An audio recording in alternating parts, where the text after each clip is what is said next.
be tough. Don't cry about that. What are you crying about? That's often how they feel to say. That's how I was raised. Right. When you try to do parenting coaching. Don't be a wuss. That's how I was raised. My dad talked to me and look at me. And so maybe they're very effectively achievement oriented. So they're saying, look, I'm so successful and I was raised this way. But what they don't realize is how close are they in their intimate relationships and how close are they to their child, because your child is feeling it. You may not be now, but fortunately, if you're lucky, your child's still feeling your criticism. Because if your child's no longer feeling your criticism, that's not a good sign. And that's really what happens. Eventually, you just tune it out. Welcome to Therapist Uncensored. Building on decades of professional experience, this podcast tackles neurobiology, modern attachment, and more in an honest way that's helpful in healing humans. Your session begins now with Dr. Ann Kelly and Sue Marriott.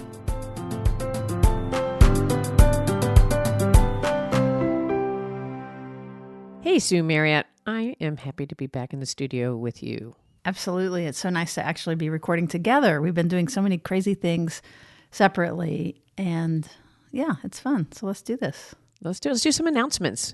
You know how we've been talking about how important at Therapist Uncensored that we build community.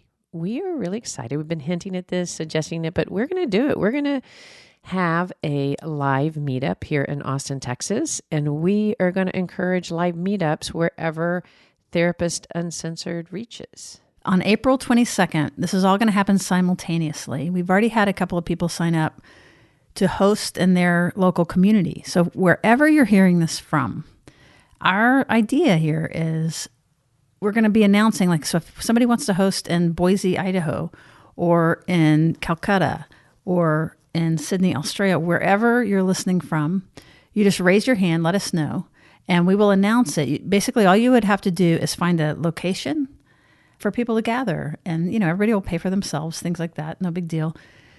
But there may be other listeners of this podcast near you, and especially if you're in a metro area. New York, you guys are one of our highest listeners. Los Angeles, of course, the big hubs. So if somebody will just raise their hand and say, hey, let's meet at, Sour Duck, you just need a big patio or something. The notion is that anybody that's also listening to the podcast that's maybe a neighbor of yours, you guys already have a ton in common. Like, not everybody listens to a Neuro Nerd kind of podcast. That's for sure. That's right. If you are interested in this, you have some commonalities. That's what we assume. So even if you just have one other person in your community, that's enough. It doesn't have to be a huge one. We want everybody on the same day to gather and talk amongst yourself, get to know you, have the community, have connections. So we're going to do it in Austin, Texas on April 22nd. April 22nd at 4:00. I know we have a host volunteer in Milwaukee. We have several host volunteers already. Bozeman, Montana. Oh, that's true. And I think one in Australia. I'm not sure which city yet. But I think what we are going to do, if you volunteer to be a host, you're not going to have to pay for anything. But I think we are going to send you a Therapist Uncensored t-shirt. So when people get to your location, they'll know where to find you. And just a thank you. And just to thank you for doing it. So all you have to do to host again is send us your name. You could do that at info@therapistuncensored.com and just say, hey, I'd love to be a host, and we will start coordinating that all together. That's right. And if you're interested in attending, if there's one in your area and you want to attend, we're going to be funneling you to our Facebook group, and we'll have an event on the Facebook group that will be about this. And so in the chatter under the event, you can say, hey, is there anybody in this region in the Southeast or wherever? So yeah, we'll see how it goes. It might be that 0 people show up, but that's cool. That's fine. That's fine. But hopefully in Austin, Texas, I think right now we have one location. You mentioned Sour Duck. Sour Duck. I think that's going to be the location. Let me tell y'all a side story.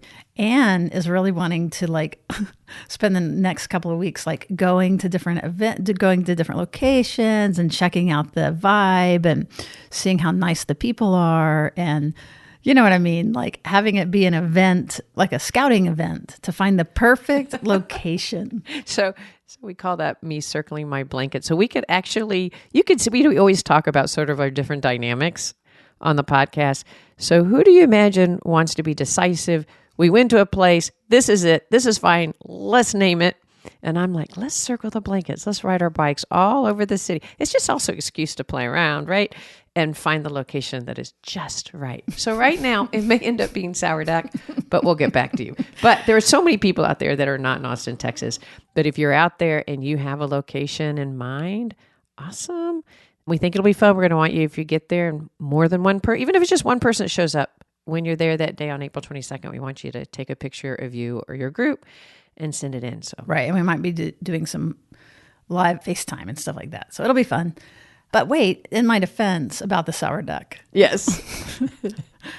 it is really a great place. And my notion was to already have the location, then it's, as we announce it, everybody knows where to go. Versus, I do love the scouting and the journey and all of those things too. So we'll see how it actually lands. But if it lands at the sour duck, it doesn't mean that it's a sour decision. It means it was the right decision. It just means I already knew that it was good. You do have good instincts, it's true. And I do have a tendency to have to circle the blanket and see all my options. Oh my gosh, that's so true. It's so true. Well, let's jump in today's episode. Okay. This is going to be an interesting episode. We've been talking a lot about different ways that we can tell when we're in our more defensive protective system and when we're in more our connective and open system, right? And one of the things we've been thinking about is what are the things that how you can tell when you're in one and the other. And one of the big ones is self-criticism.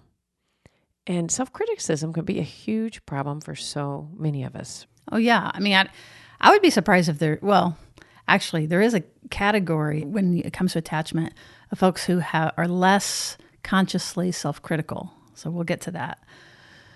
But what's interesting about this as we get into the science around it is that, first of all, everybody has a voice. So don't feel bad if when we say self-criticism and you're like, ugh, I'm going to raise my hand, I feel guilty, which is already a little self-critical, isn't it? Exactly. You're prepping your own self-critical self. So it's not that unique to have a voice that is being critical of yourself. But when we can listen to the way that we criticize ourselves, then it becomes interesting. Absolutely. Because, we talk to ourselves all the time. Like you said, we have an internal voice. We have a meta voice going on more than we ever even realize. So how do we recognize it when it's just being observational? Like I spill my iced tea and I'm like, versus it's hopping over to that place where it becomes kind of a critical analysis of your own self. Totally. And I imagine as you're listening, like if we were doing a big world group therapy right now and everybody could speak up and say like, this is my words that I say to myself and this is my words. We're not saying the same things. Everybody's saying something particularly unique and it probably has a theme. So it just becomes kind of interesting. It's like, even right now, just reflect, like when you really get going against yourself, what does it sound like? Like, is it that you're stupid? Is it that you're ugly?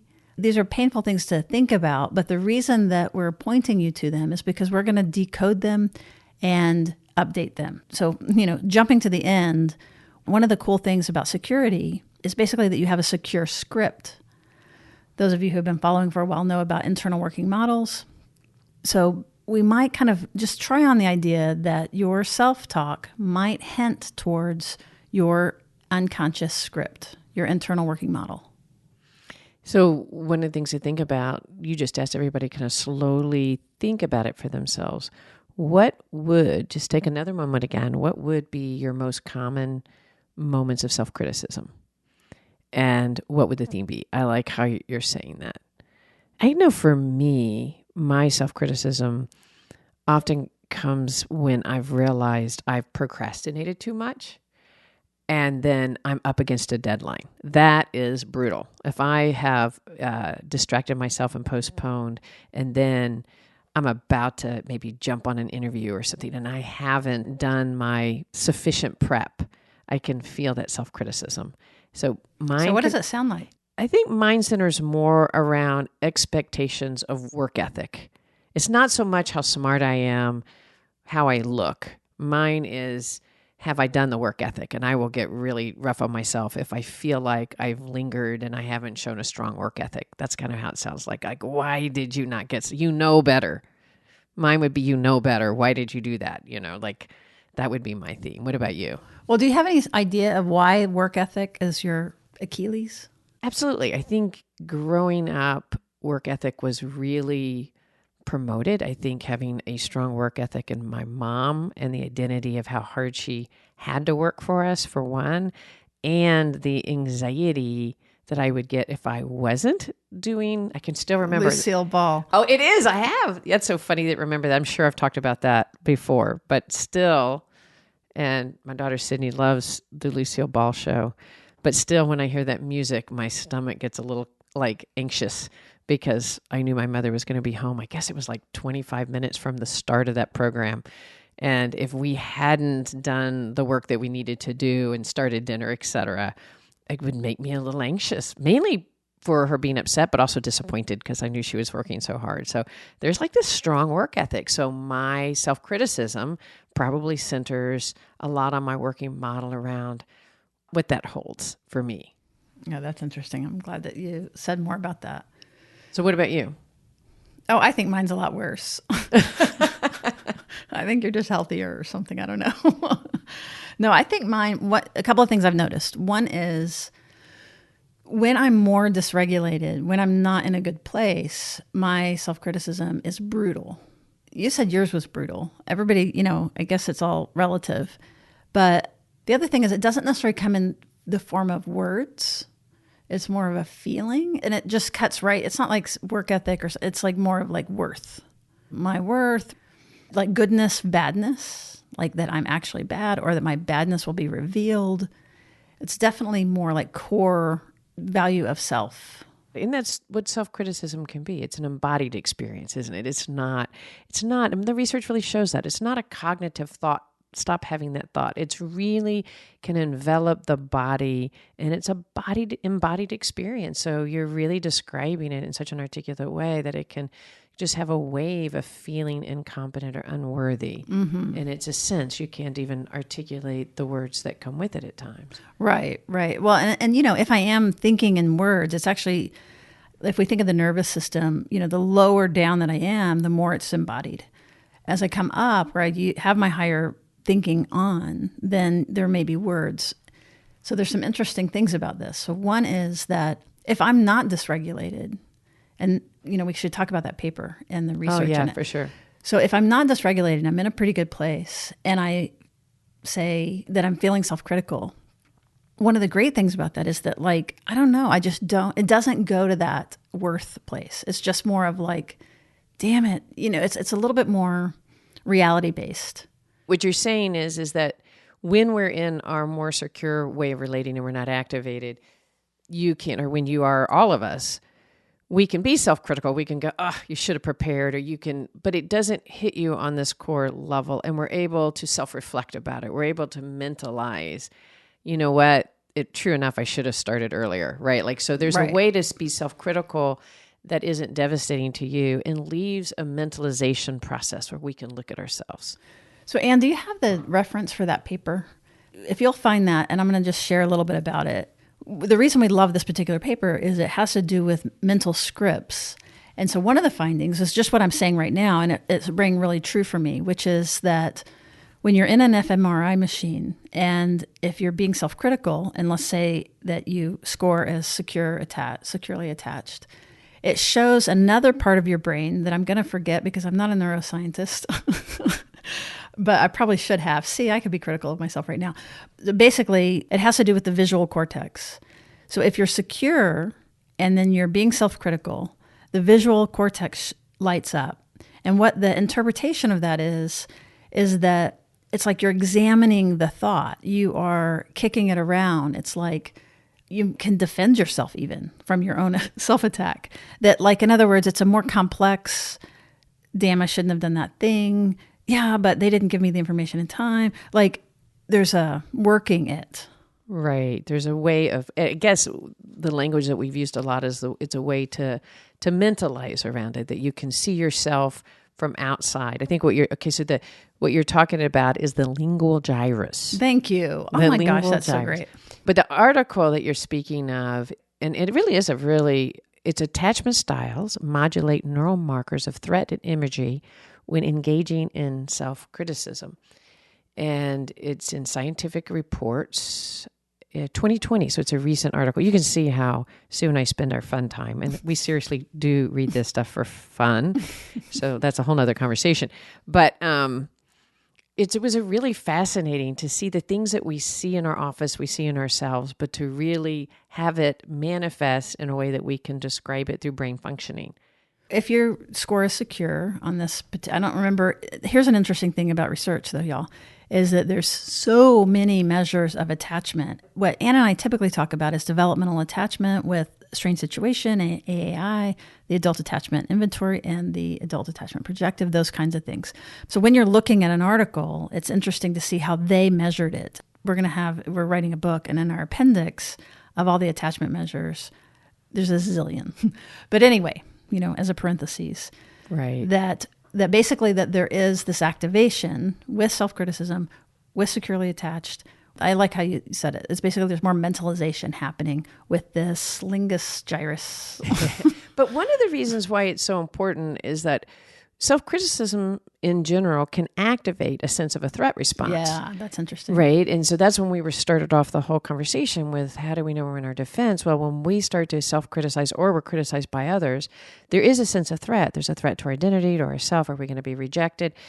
Are we going to reject ourselves? So there's a threat response in our amygdala. And it goes through our limbic system, like those with secure attachment in an internal working model that says that being criticized, first of all, that their body likely is not as programmed towards self-criticism. If you end up developing a secure attachment, you likely were not raised with highly self-critical parents or critical of you. So with the amygdala response, it's like we do feel a little threatened when you're in a secure place, but with that threat, it doesn't overwhelm the nervous system. It doesn't overwhelm our coping strategies.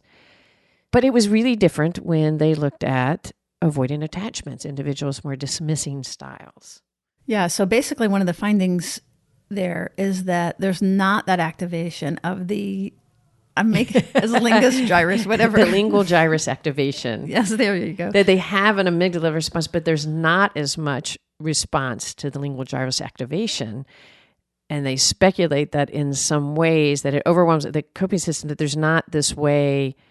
They suppress basically the ability to mentalize. It's like it moves very quickly out. It's kind of a way to dissociate, if you will. Well, it's dismissing state of mind, right?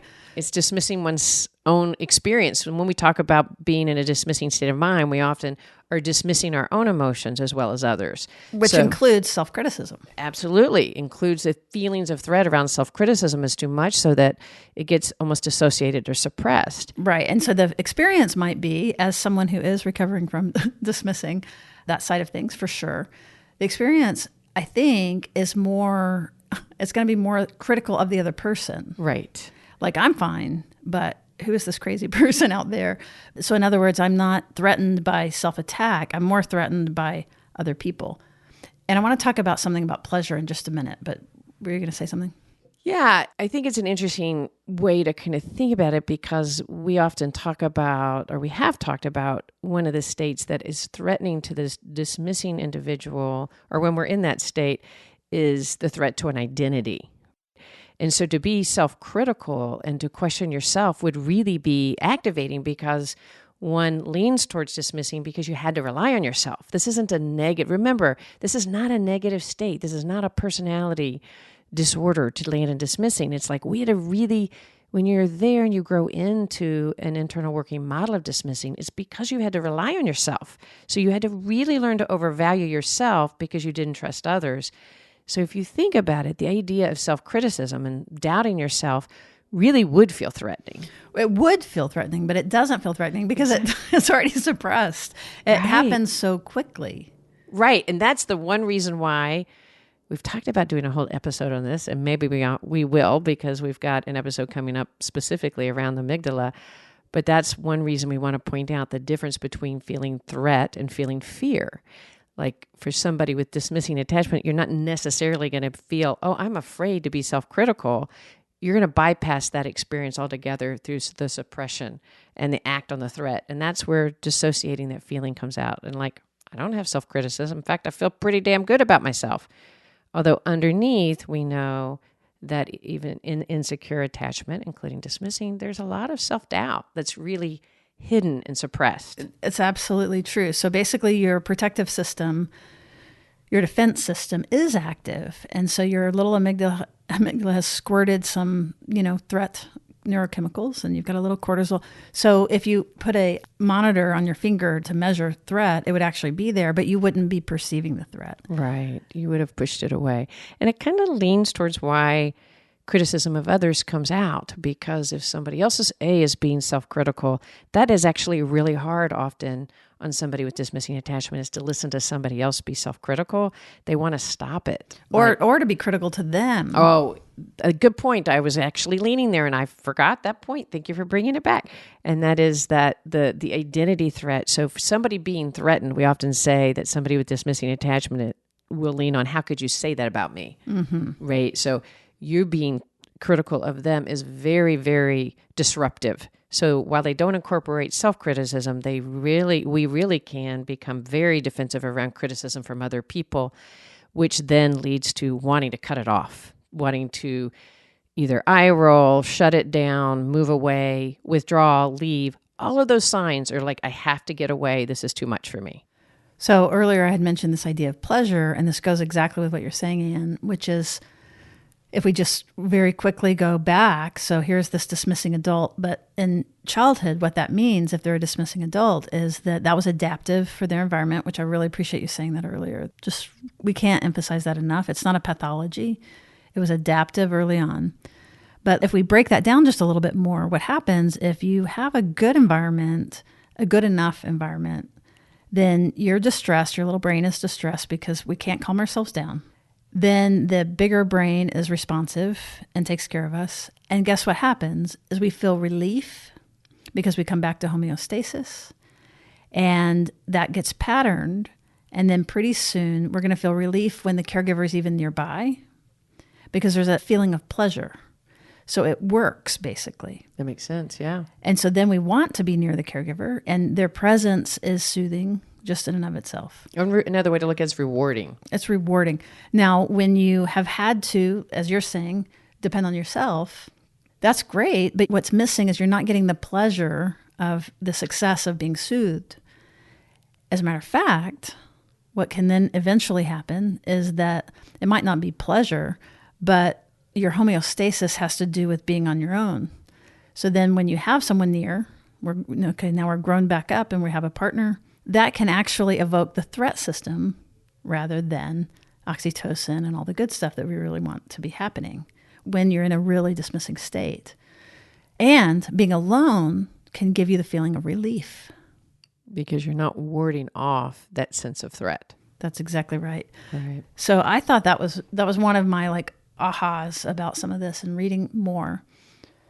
And it also really emphasizes what Ann and I talk all the time about this being a morally neutral stance. It can cause us problems for sure, but we don't want to approach it that the person's just being an asshole. That is so important, Sue. And if you think about it, what often happens in relationships, let's say you're in a conflict and somebody's being critical of the other person, which happens in conflicts. Not ours. Not ours. But you have some criticalness coming, and if we continue the conversation about being in a dismissing state and you're hearing criticism and that's activating you, if the individual doesn't accept self-criticism very much, guess what's happening? Your criticism, while they're activated, is not actually going in as insight. There's not a light bulb going on. Oh my God, you're right. I'm an ass. Like that happens less for somebody who lives in dismissing attachment because it's overwhelming. So then what can happen is that person leaves, withdraws, walks away, goes into their office, shuts the door, puts on a gaming device. And what can happen is that can really piss somebody else off. So then guess what happens? They get approached with more criticism. I can't believe you withdrew. You walked away. How dare you? When really they're doing with their body. They're self-soothing. They're self-soothing. And doesn't mean it feels good. I'm not saying it's right, but they're self-soothing. So when that other person comes in and is now more mad because you've withdrawn, you could see how this cycle, the pattern really, really gets very entrenched. And so one of the points of this is like self-criticism and criticisms from another person. Other criticism, I guess, is like really impactful on the nervous system and our sense of felt well-being. Mm-hmm. It evokes the stress response for sure. And to be able to move out of that, we have to we noted that if we're in a secure place, we have the ability to mentalize. So that's one reason why we want to wait to really talk about these difficult things when you're upset. Instead of pointing out the criticism while activated on either side, it's just not productive. We don't have the mental capacity to mentalize, to reflect, to kind of take that in, and how important that is, because it's important when we mentalize, we actually then integrate that criticism. We can learn. Exactly. If we're in the window of tolerance, then our hippocampus is active. The hippocampus is the part that can begin to form memory, autobiographical memory. And it's like, oh, when this happens, I've learned this and this and this. Versus when we're more dysregulated, we can't learn. Like you're saying, there's no uptake of information that is like, oh, oops, I'm going to change this. Now, again, remember, we're moving towards, we're listening to our self-criticism and we're playing with what's the script that we've internalized, which is our internal working model. And we're still aiming towards a more secure script, which we're going to name some of what that sounds like in just a minute. But probably we should go on over to the red side and talk about preoccupied self-criticism. Yeah, but preoccupied self-criticism often centers on criticism related to relationships. It's not necessarily related to achievement, etc. Of course, any of us can, no matter where we fall, can have self-criticism about any of it on achievement or our looks or anything based on our internal working model. Wait. Can I say something about that? It's not just individual. Yes. It is not just because of our internal working model. Part of why we attack ourselves is because we live in culture that attacks us and that makes us, what marketing is about is making you feel deficit, and then the product will make you feel better, whether it's your pimples or your belly fat or whatever it is. That's a great point, because we're talking about we're not doing this to ourselves. We talk about self-criticism as if we walk around only responsible in our childhood, only responsible for what happens in our head, and we all know that that is absolutely not true. It's a really great point. And as a matter of fact, when you talk cross-culturally, and thank you, shout out to all the folks that listen from all over the world. We are so blessed to have a following in over 200 countries. So in some cultures, they don't struggle as much with self-criticism. That's really true. And shame is not the go-to. And for our culture, shame is, Brene Brown, like shame, it's a thing. And so many of us can identify with it. But in some cultures, that's not true. So the point being that the bigger picture, the culture, our context really does also impact this. No, that's a great point.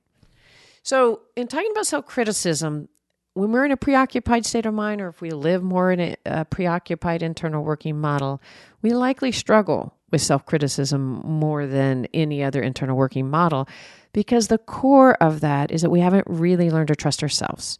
And so there's a frequent experience not only of self-doubt, but that we are causing those around us to push away. And it's often very centered on any idea of social rejection. What did we do that could lead to somebody pushing away, judging us, or being critical of us? Yeah. How many people, like after an interaction and you're driving home or whatever, walking home later in the middle of the night, you're going over it and going over it. And you can remember and visualize the person's face, not quite catching what you said. And oops, maybe you made a mistake.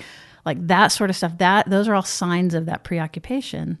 And with criticism, once we're in a more activated red, preoccupied state, that could go either way. Yes. It can be self-attack, or we can project that out into the world. And a lot of times when we do project it out into the world, we're imagining the self-attack, but it's coming from someone else. That's a really good Does that make sense? Yes, the way I said it? Yes. Which also, it's critical of that person. Like, oh, they're just eye rolling me and they just think I'm so stupid. And, it's still critical of that person, but we project our own insecurity into other people and then feel it as if it's coming towards us. So the statement we often use to describe that is, how could you do this to me?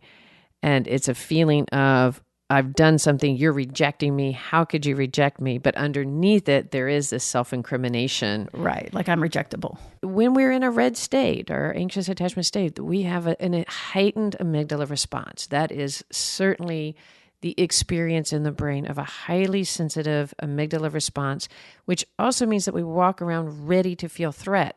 So Sue and I often talk about wearing sunglasses as a distortion. So when you're in a red or avoidant state, basically when you're dysregulated, when you're not in the green state, either direction, dysregulated up the nervous system, sympathetic, or dysregulated down the nervous system, parasympathetic. Go ahead. So we're talking up, right? We're talking up right now. You have sunglasses on that says you're more likely to interpret things out there as threatening. And as a misinterpret and misinterpret them as negative. And here's the other thing, misinterpret that the cues you're picking up are about you, right? And so you experience... My pimple is gigantic. Everybody. And everyone is looking. So that's a really hard part to deal with, that if you have, and it's not unlikely to ruminate and to have an experience of a lot of negative self-attack.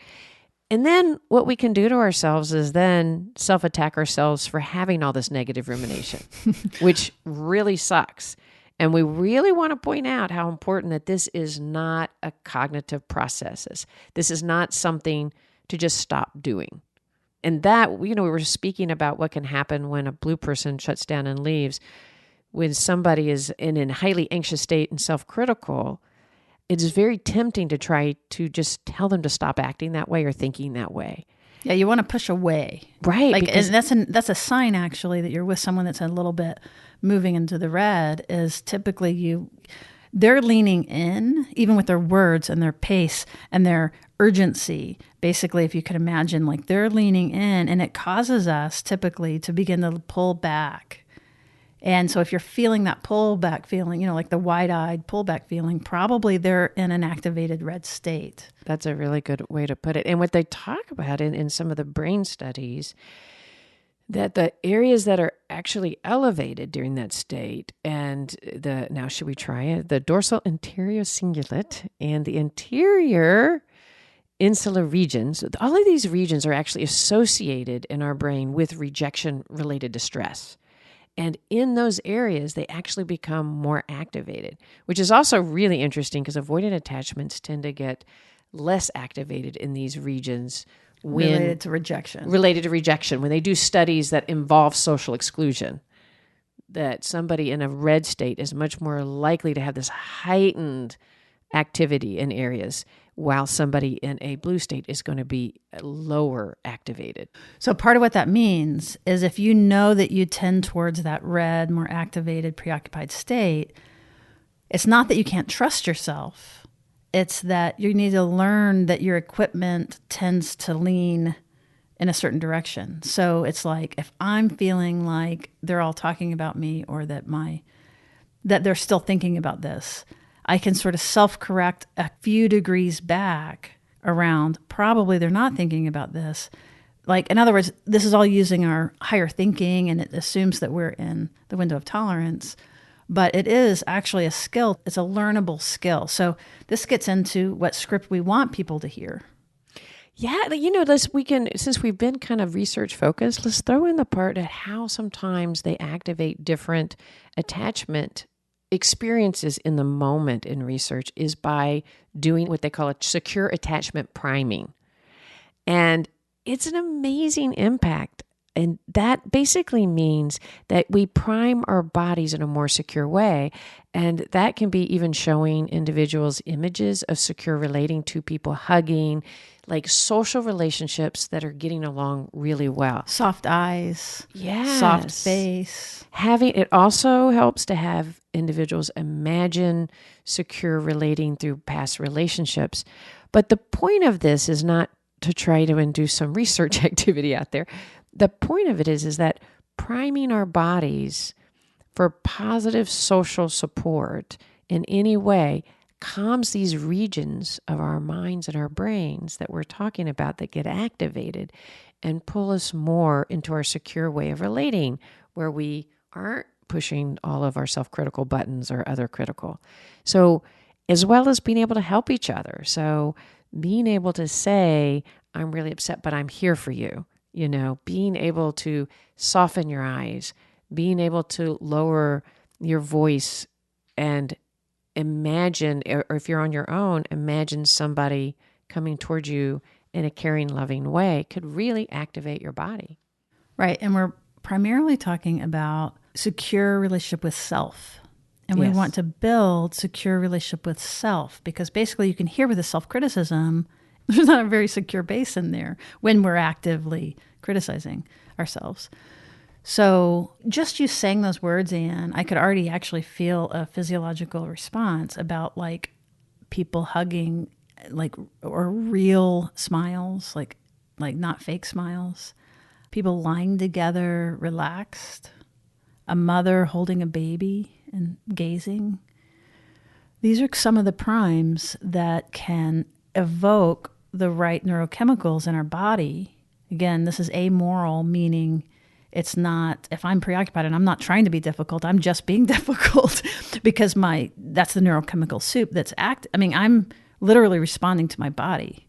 Right, to your intensified amygdala response, right, and all the your neurochemicals, inability to mentalize, as we were talking about. Yes, and then what happens on that side is I'm more focused on what you and and I don't believe I can soothe myself. I believe I need you to understand me, and give me what I want. You'd have to give me this feeling, or else I'm not going to be okay. That's a preoccupied script. Well, let's bring it back to the self-criticism.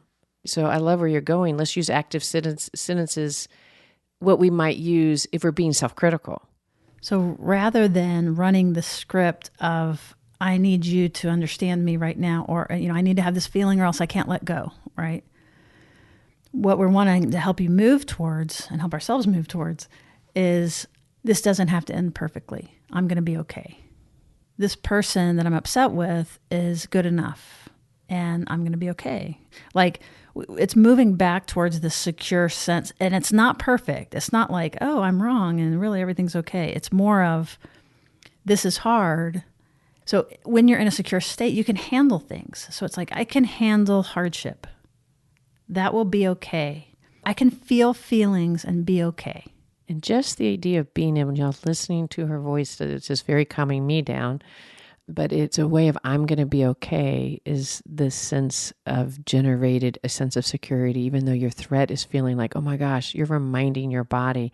And I guess we could bring that in, especially if we tend to be self-critical and like, I'm so stupid. I'm like, to say, wait, no. I tend to say that. I tend to be really hard on myself, and that's okay. Self-compassion is the self-compassion. So secure scripts sound like things like, it's okay for them to need me. I might fail sometimes, but I'm going to be able to help this person. It's okay that I lost my temper and I was way activated. It's okay. It's because my body did that. I'm okay. And not only am I okay, but I trust that this other person's going to be okay. I haven't broken them.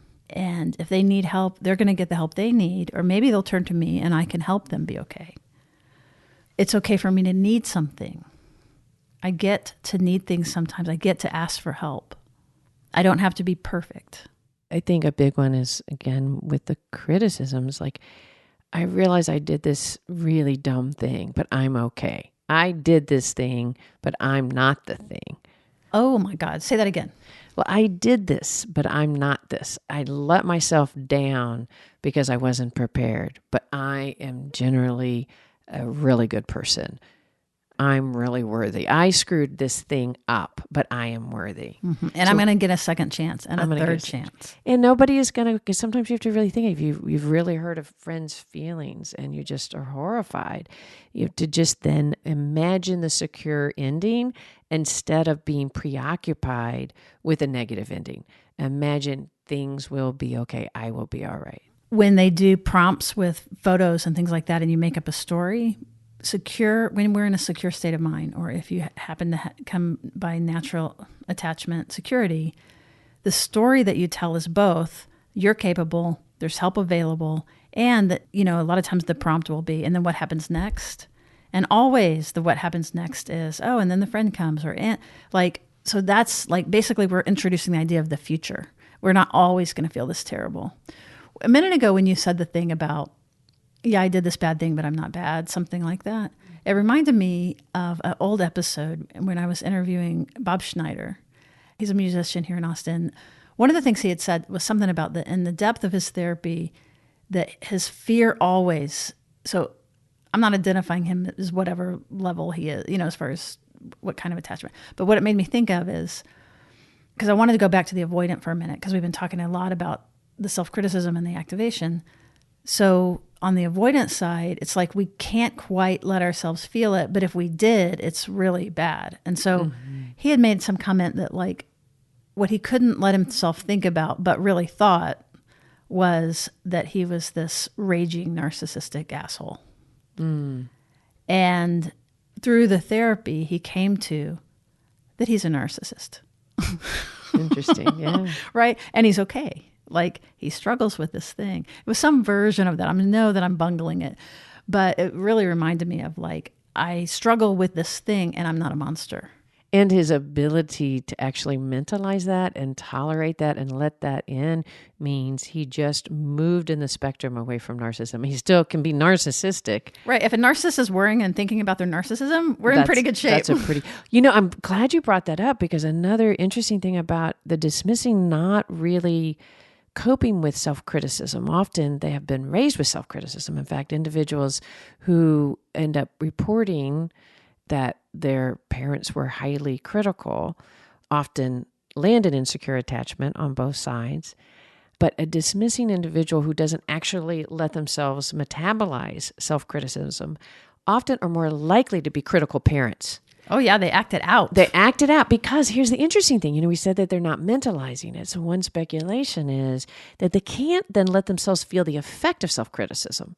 If we're in a secure place of living, or even in activated anxious, we feel so sensitive to criticism that we're aware to be able to mentalize its impact on other people, right? So that helps us. That's one reason why when we're really activated and pissed off, we can be more critical.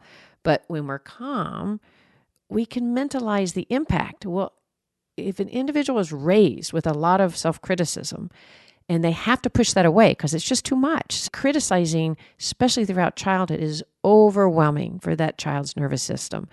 But they're more likely to be critical parents because they have dissociated the impact.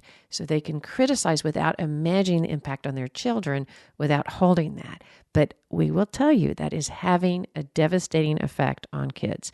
Criticizing children on a frequent basis is really, really a negative, powerful indicator. Yeah, the way that I think of it is, I've had to be tough.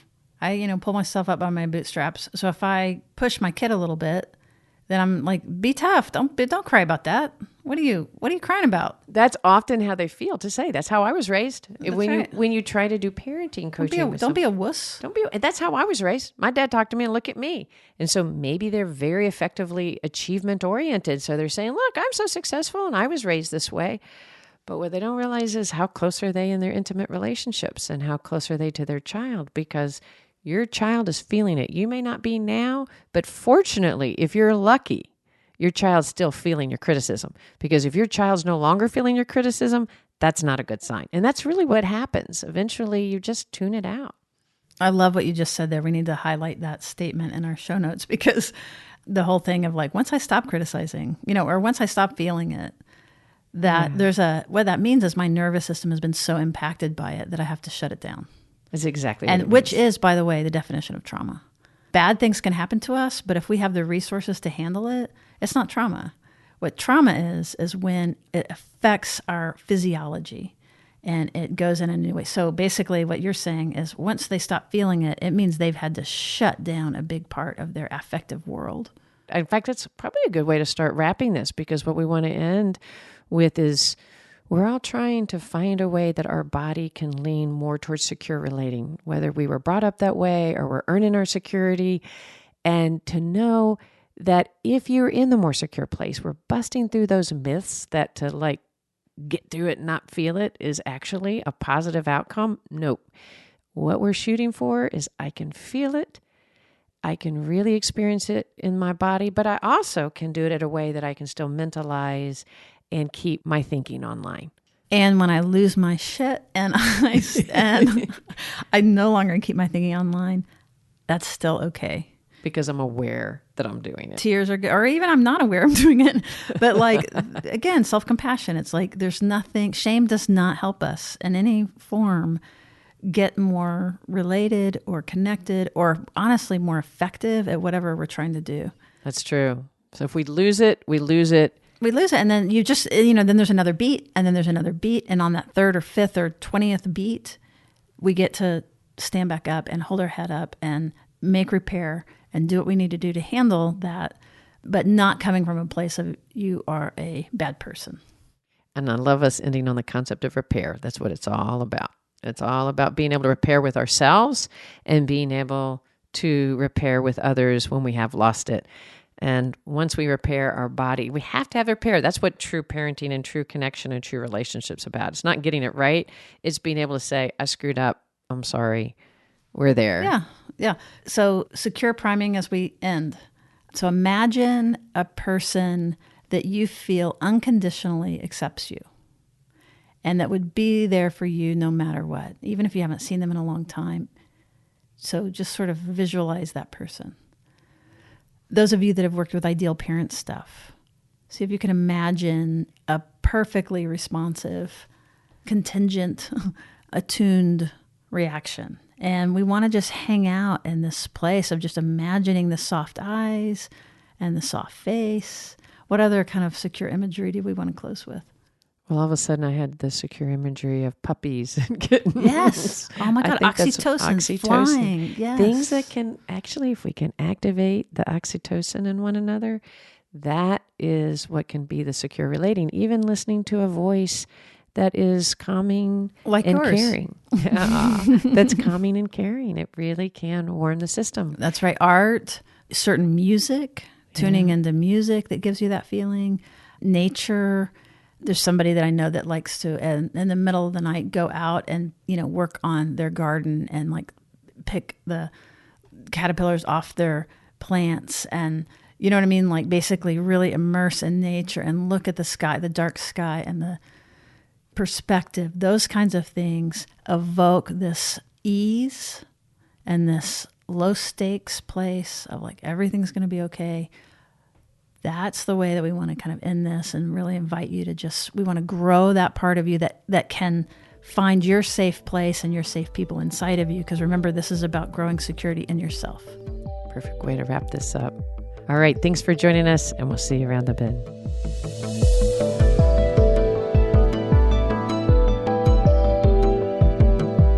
Therapist Uncensored is Ann Kelly and Sue Marriott. This podcast is edited by Jack Anderson.